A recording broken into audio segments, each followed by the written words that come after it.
Hey guys, what's up? Welcome to another episode of Cougar House Garage. Today is going to be pretty awesome. We're going to go ahead and pull all the parts off the front of the 4Runner, the frame bridge, and we're going to pull the axle out from under it, and we're going to go ahead and fully weld everything up. We're all done with the front. We're waiting for the forward radius arm bushings to show up for the rear so I can build the rear axle radius arm mount, and then we can fully burn everything on the rear, so we're just waiting on those. But until then, we're going to go ahead and weld everything up on the front and get the front of the 4-link kit, Cougar House Fab 4-link kit, finished up. So let's get started, guys. Cue the music.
all finished up for the day, guys, working on Project Carnage.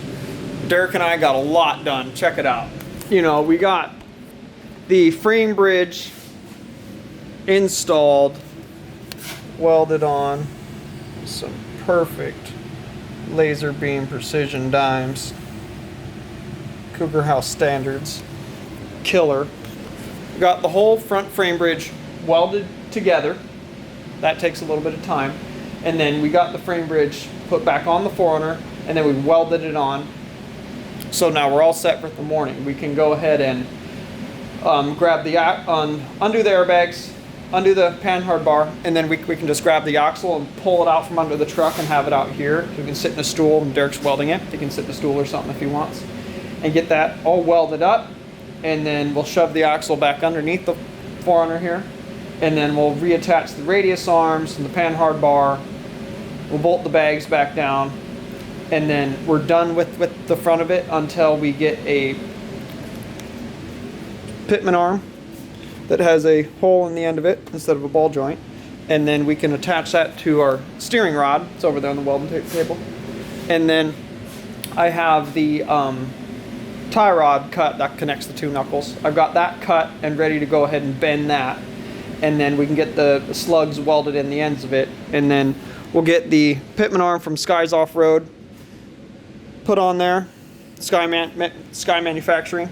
We'll bolt that on the steering box and bolt the steering rod on, and we'll bolt the tie rod on, and then the steering will be done and the whole front end will be buttoned up. We'll be all done with the front. And then as soon as those rear bushings show up, or the radius arm bushings, as soon as those show up, then I can fabricate that radius arm mount for the rear axle to capture the radius arm. And then I just gotta weld the slugs and its panhard bar for the rear. I have it right here all set up ready. This is cut for. Same length as the front one. But yeah, we're looking really good here, guys.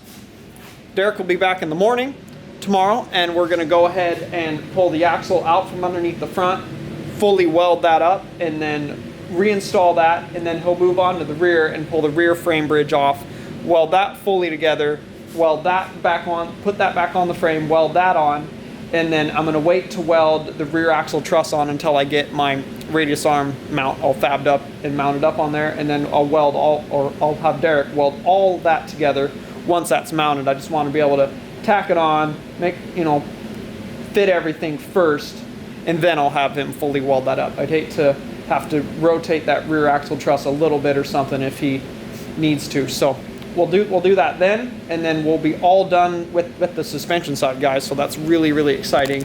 And then we get to move on to transfer case modification, drive lines, and a steering rod to go from the steering column down to the steering box itself.